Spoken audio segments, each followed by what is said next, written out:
Pinahayag ni Honorable William S. Nachika, alkalde ng bayan ng Kalibo, Lalawigan ng Aklan, na malapit nang mabigyan ng lunas ang matagal nang problema sa trafiko sa bayang ito. Ang isang paraan ay ang pag-instalar ng mga traffic lights sa mga piling kalsada sa nasabing bayan. Ang detalye sa pakipanayam sa kanya ng BRO kaninang umaga. Binigay mo ng oras para sa akin para maalaman ng buong Pilipinas at buong nasyon yung tungkol sa ating plano sa paglagay ng traffic light dito sa bayan ng Kalibo. Unang-una po ay yung traffic light natin ay kailangan muna maialis yung ating rotonda. So nagkaroon tayo ng public hearing parte dito sa rotonda dahil una-una pinuntahan muna namin sa yung national commission kung naka-registered yung ating rotonda dito sa crossing Bangan, New Washington, at saka na-certify ng national na hindi naka-registered yung ating rotonda. So kaya isip tayo na maganda ay kunin na lang at saka ilipat, hindi yung kunin lang na kundi ilipat lang natin sa isang lugar na safety at saka yung traffic natin na hindi maepektuhan dito sa crossing Bangan, Washington. So yun ang pinag-uusapan namin last Friday, July 3, sa tungkol sa public hearing. Lahat na sektor nandito ay Public Works and Highway, Provincial Engineering Office, ating mga National Police Commission, nandito din sila para malaman kung ano talaga ang plano ng bayan ng Kalibo tungkol sa installation natin na traffic light. So yun siguro double alpha yung nangyari last Friday, na lahat na sektor boto sila na alisin muna yung rotonda at saka ilipat sa isang lugar na safety na hindi mag-epekto sa ating trapiko. So, yung nakikita natin dyan siguro lahat ng ating mga abroad, na ating mga kapatid natin dyan, alam na Manila na yan, rotonda na yan sa crossing Kalibo na yan, yun ang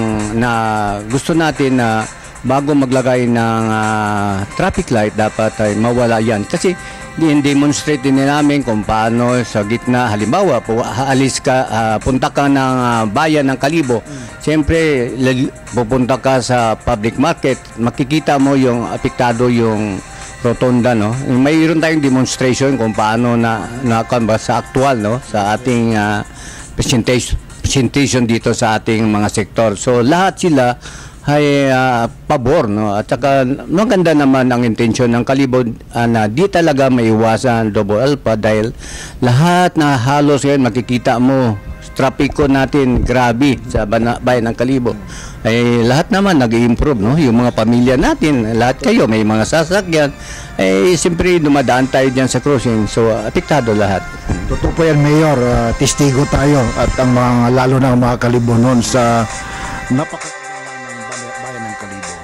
Maliban po sa rotonda, mayroon pa po bang ibang mga landmark dito sa poblasyon na dapat alisin at ilipat para sa ganon ay maging ma-neutralize na ang traffic problem? Tama yun, double alpha nun. Dito sa crossing Buswang Old, Buswang New, dito sa may Rosabinho public market, dyan isa din na traffic light ang nilagay natin. Pero dito sa Pilot Elementary School, mayroon tayong Mossberg na rotonda, natandaan natin yung Mossberg na dito ay naglagay sila ng rotonda dyan sa tapat mismo ng Kalibo Pilot Elementary School. Nakikita natin yung kabataan dyan magtawid ay apektado. So ngayon may plano ang ating national government na maglagay ng parking area doon sa loob ng ating Pilot Elementary School. So may design na yan yung Public Works and Highway, yung mga estudyante maghatid yung mga parents o mga kapatid nila ay sigurado papasok ka sa eskwelahan sa mayroon doong parking area na safety yung kabataan. So hindi aalisin yung Mossberg na aalisin ba yan? Alisin din siguro natin yan. Pero sa bandang huli, makikita natin kung ano ang flow ng kuan natin ng traffic pag mag-umpisa na yung traffic light natin dyan sa Rojas Avenue, Buswang Public Market na yan, Mabini. Kailan sisimulan ang proyekto, Mayor? Ito ang July 3, no? July 8, no? Ang bidding na, no? Bidding na. So kailangan ng immediate siguro ma-install natin yan dahil nakikita naman natin na tapos may budget na tayo, pati yung public works highway mayroon din silang 2 unit, so baging 4 yung installation natin na lahat na traffic light dito mauna sa bayan ng Kalibo. Salakot, pilot, ano pa yung dalawa? Diyan sa Rosa Avenue, dyan sa may ating may tulay, no? Kailangan dyan, dito banda sa isa sa may ating anong street yung Rizal Street. Oo, yun, doon din ang ating nilagay dyan. Sa palagay po kaya, Mayor, hindi kailangang malagyan ng overpass itong portion ng sa tapat ng Kalibo Pilot at doon din sa may good din sa Lakot para maging lalong mas maganda, no? At hindi masyadong mahihirapan tayong lahat, lalo na ang ating mga kabataan na nag-aral sa pilot at iba pang mga tao. Pagka may overpass katulad na sa ibang mga lugar, di ba? Maisilay yung mga kalsada nila.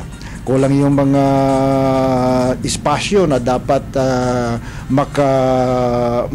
makadaan ang maraming sasakyan. Pero kung mayroong overpass, alam mo naman kung ano ang magiging magandang resulta niya.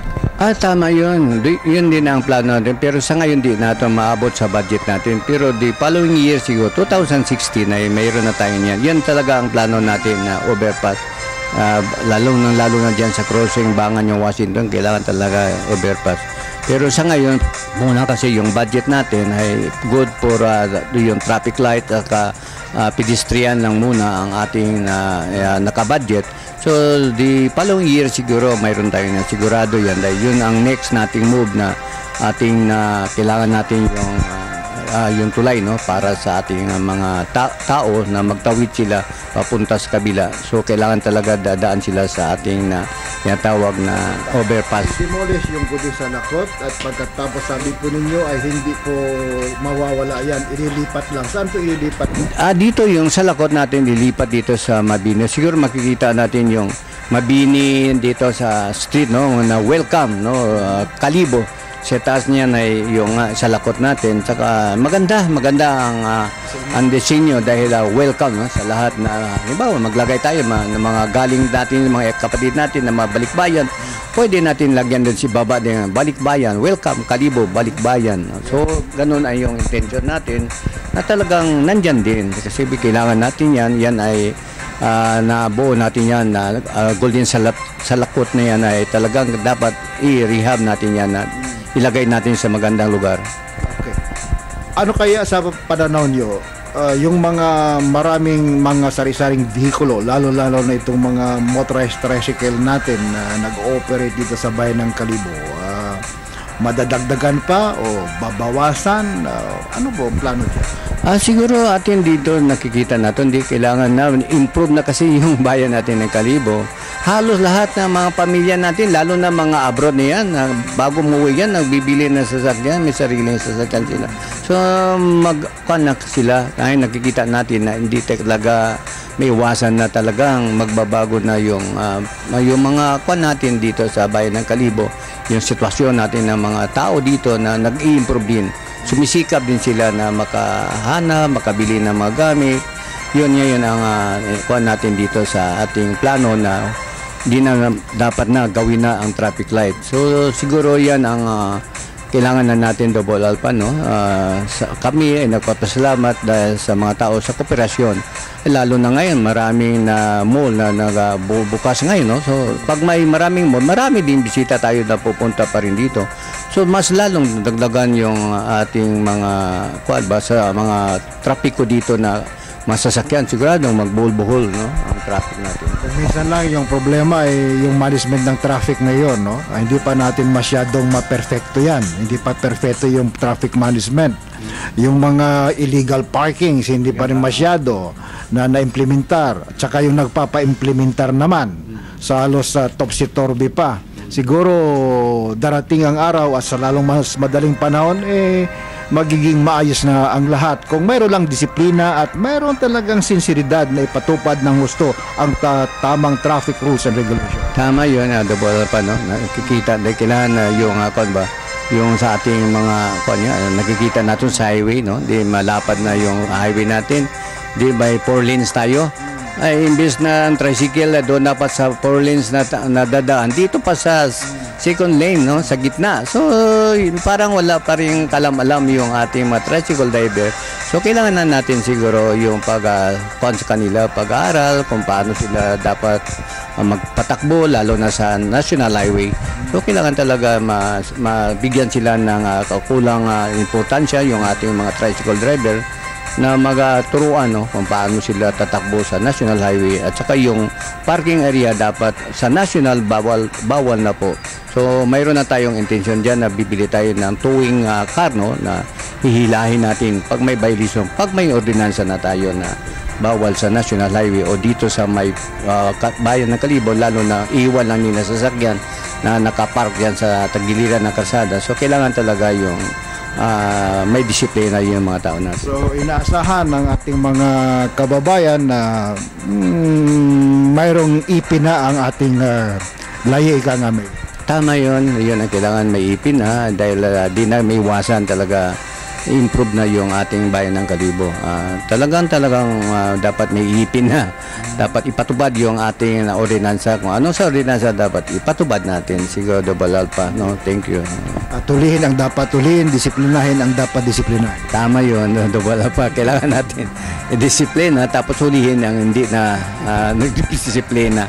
So, yes sir, ako'y humingi rin ng konting dispensa sa inyo kasi nagmamadali po kayo, pero babalik po naman ako dito sa inyong tanggapan kaya para sa inyong temporaryong mga closing statement, Mayor. Una-una po, salamat po double alpha, no, sa oportunidad na binibigay mo sa akin na makapagsalita sa ating plano dito sa bayan ng Kalibo. So ako po rin papasalamat din sa ating mga sabro, no, sana during this coming ati-atihan na ito pwede pumunta na kayo dito. Malaki na pagbago natin ng Kalibo. So na-invite natin lahat na sa abroad yan. Pwede na kayong magbakasyon dito sa ating lalawigan ng Aklan, no, sa bayan ng Kalibo this coming ati-atihan 2016, no. Maganda po ang preparasyon natin, may balikbayan na tayo. So sigurado na pag-uwi nyo dito masisiyahan kayo kung ano na ang bayan ng Kalibo dito. Tandaan po nila yan, Mayor. In fact, hindi nyo alam, marami na po tayong mga kaibigan at mga kababayan na nakabisita na po ng bayan ng Kalibo at kayo po ay pinanonood nila ngayon.